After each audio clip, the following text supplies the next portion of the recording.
All right, let's surprise Chris. He doesn't know I'm coming down here.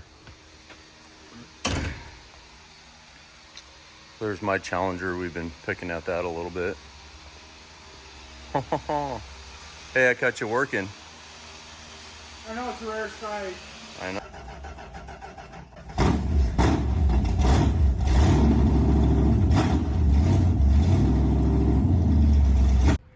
All right, hey, it's Mopar Keith here, and we're gonna do a little walk through the shop and see what the guys are up to. So we got Wyatt here working on just a regular service today. What can you tell the people that you're doing here? Right now we're changing the oil. So right now I'm putting a new filter on. Just let the oil drain out of the pan. I'm just letting the filter housing drain. Okay. As soon as that is done, I can put a new filter on. All right. What filter are you using there? This one is a Wix. All right. We use all the black Wix filters. You know, just the good stuff here. I don't put the economy filters on. So, all right. So just regular service here. Oh, what's the next thing that we're doing on this car? We're doing the rear shocks. Doing some rear shocks on this one today. Right rear has been leaking for quite some time. Okay. All right. So you can see that dust up there. It's showing signs of leakage, and the customer complains of a rear end knock. So we're going to do the shocks on it there. So let's go over and see what Jerome's up to. So Jerome's working on this Hemi Cuda. And what are you finding on this Hemi Cuda? It came in here with some issues, but it's got a sticky throttle. Yeah, so the way it was set up is this was not in line, and then this hind joint was kind of sticky. So we're going to clean and lube it up, then I'm going to space it so this is straight in line. See if I can get a better angle on the throttle cable, and hopefully that'll fix this problem. Okay. All right, so we also got the oil pan off this right now too, so we can't run it, but we're waiting on a pickup tube from Mancini Racing. So can I pull you away from that and tell me what some of the stuff that we've done on this Challenger? So we've had this in here for what, 2 weeks now? 2 weeks, yep. All right. It's AC work. Put a carb spacer underneath it. Did the clock cable. Somebody decided they want to try to fix. Oh yeah, let's take a look at this. So on these rally gauges, they have a clock, and there's a reset cable. So explain what this cable does. So when you would, it was like that. When you push this in, it pushes on the clock, and you turn it. But what happened is the case broke. So when you push it, it just pushes back, and then wouldn't turn the clock. Okay, let's check out this previous repair. It was kind of ingenious, actually. So what can you tell us about this repair? Looks like they just took some heat shrink and an eyelet to hold the case together, probably to prevent from pushing apart like that. Okay. And yeah. It seems to work on this end, but their electrical tape didn't work on that end. Yep, so these cables are available now, so instead of trying to repair them, we can just buy a new one. So thank God for some reproduction stuff, right? Yep, and then had a fuel gauge issue. All right. On the bad sending unit. Sending unit wasn't really accurate, was it? Nope. So we put a new one in. Okay. It works. All right. What else did you do? You did a bunch of other work to this car too. Oh yeah. Aftermarket Pioneer radio in it. All right. I'll go over to the other side and take a look at that. And then what's the other thing? Why don't you show the other specialty that you're into, the windows? The windows? Yeah, yeah. So this came in here. Someone else restored the car, and it's got a really nice paint job on it. Carl Gers suspension, pretty nice car. But over time, the windows sagged a little bit, or I'm sorry, the doors sagged a little bit, and then that makes the windows not aligned quite right. So when it came in, this window actually overlapped the chrome. So we got them adjusted. So we got a nice, consistent seal. Yeah. So that's one thing that, whether Jerome likes it or not, he's been blessed with doing all the windows around here. So he's really good at it, and I would even say he's an expert at it. So let's go over and look at the other side here, and I'll show you that radio that he installed. So you adjusted the passenger side glass too, didn't you? Nope. No, this side was good. It was just the driver's side that was sagging. So modern radio, So this got like Bluetooth and Yep, all the other Bluetooth. stuff. Yep, microphone up here for the phone. Okay. All the natural goodies. Fixed the AC switch in the dash. Oh yeah, you actually took that out Got it all and apart. repaired it. Yep, cleaned it, put it back together. And you kind of tightened up the rivet that Yep. holds that together. Yeah, just smashed it a little bit more. Yeah, because they do not sell those fan switches new, so you either have to find an NOS one or a good used one. And typically they're all worn out anyway, so Jerome pulled that out, kind of tightened up the rivet and cleaned up the contacts, and it seems to work pretty good now. So nice AC car, leather seats, 5-speed. So this is a nice car. So under the hood we did a few more things, so it might be kind of hard to see. We did a vapor separator. There's that vapor separator. Did a return line back to the fuel tank, and then we did the, let's see if we can get back there and see that. We did an AC drain on there so it doesn't drip on the exhaust. So he was getting some drips on the exhaust and it was causing it to steam. Like you said earlier, we did a carb spacer. You can see that under there.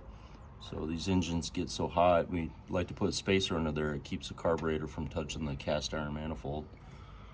So anyway, all right, well, sorry to bother you, and we'll get back to the throttle on this and then on to the next.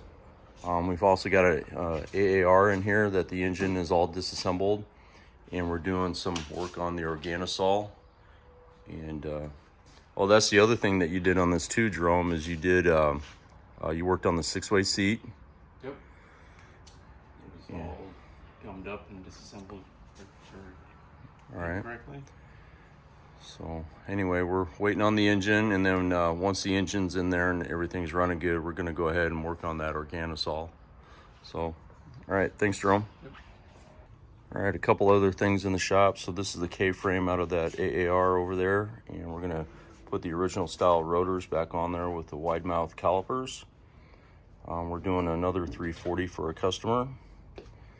And then this right here, this is the cutaway engine that we've been working on. So we're gonna debut this when it's all finished at the Belvedere Mopar show coming up here at the end of July. So Belvedere, Illinois. So we're gonna showcase this thing right here. All right, so this thing's been a team effort.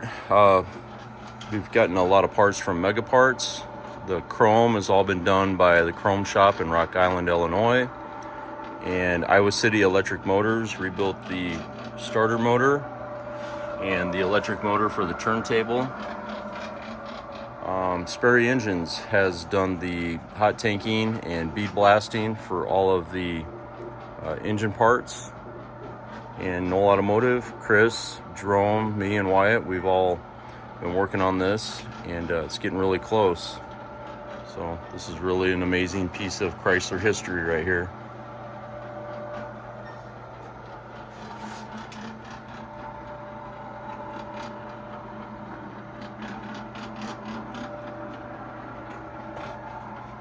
Let's go see what Chris is doing down in the body shop. Turn this off for a minute. Why don't you explain to the viewers what you are doing? So I'm currently polishing this. So the steps I did on this door and the rest of the car is started off with 800 on a hard block to cut the orange peel out and get rid of that wave that you normally get when cars are sanded if you start with 1,000. And then went to 1,000, but before I did 1,000, I guide coated the whole thing so I could get all the 800 grit scratches out. Then went from 1,000 to 1,500, guide coated it before I went to 1,500, same thing to get the 1,000 grit scratches out. And then after 1,500, I switched over to a softer block to start refining the scratches, and then went all the way up to 5,000. So that's just in compound right there. That's how crystal clear it is. Polishing, I mean, I only have a few little scratches that I have to chase out after this, but you know, guide coating in your clear coat is a crucial step because it helps cut down your polish time by, I don't know, less than 50 or 50% or more. Yeah. no, this is looking really good. So we take the doors off when we do the clear coating process because it helps get rid of hard tape lines. So, and we've had these, I don't know, how many times do you think we've had these doors on and off?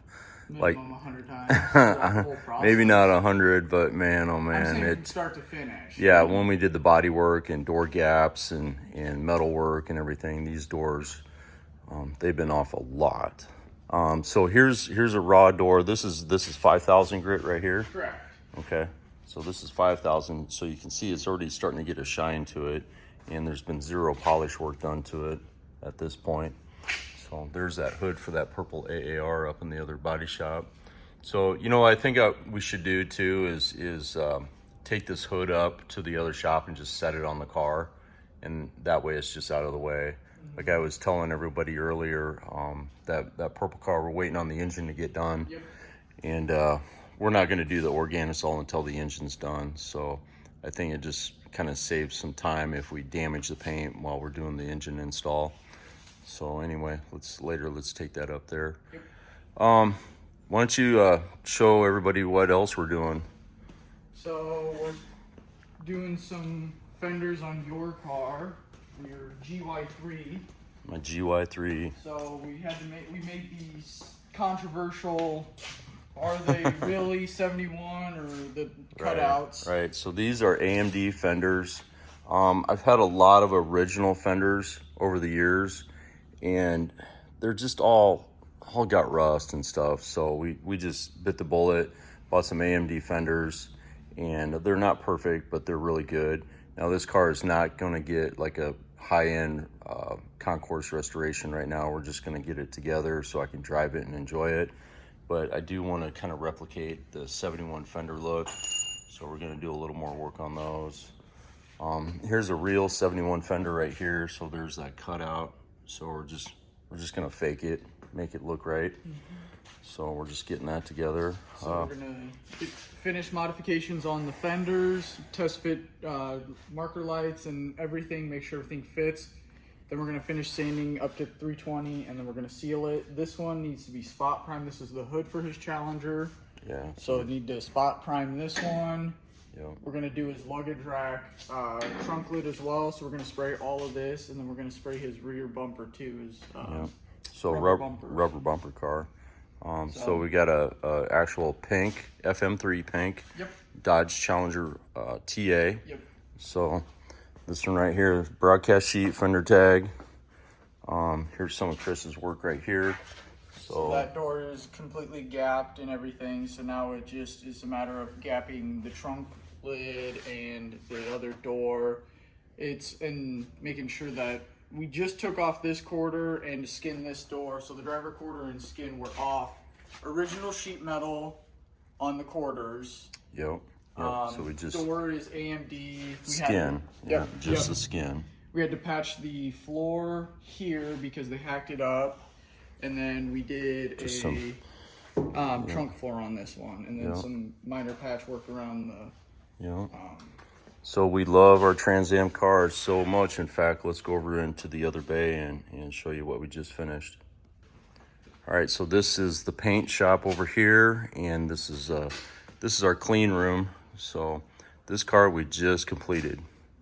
We did a lot of practicing on this Dodge Challenger hood, this is a Challenger hood, and the Organisol. It's a tough one to get right, but we nailed it. We've got our own formula, and you can see my Instagram and my reels on Facebook. And we had this outside yesterday. You can really see the sparkle in it. And some of you might be asking, like, sparkle, what's that? So that's kind of our secret sauce in there. So anyway, there's that. We just full restoration on this. Tor Red 340 6-barrel 4-speed car. And then here's the other Charger, or the gold Charger. Yep, we just have it stored in there. Yep. Now. Why don't you go ahead and turn the light on, and we'll show everybody what's going on here. So this is in 5,000 also, Chris? Correct. Okay, so we're just kind of keeping it in here out of the way. So we just got the AR sprayed last week, and Chris and I put it together yesterday, and we're gonna do some pictures and videos with that, and then that car is gonna go away. And then we're gonna get back on this. So buff out the body, and then we can start to assemble it. Now the owner, he's gonna come down here at the end of this week with the engine, transmission, differential, steering column, and this car is gonna really start to look like a car. We're gonna get it all assembled and make it a roller before the end of the month. So anyway, well, thanks for taking the time to tell everyone what's going on in the body shop. And I appreciate a subscribe and a like, a comment on what cars that you like. And we're gonna keep doing videos here. But I thought I'd let everyone just see what's going on here at Noel Automotive. Thanks for watching.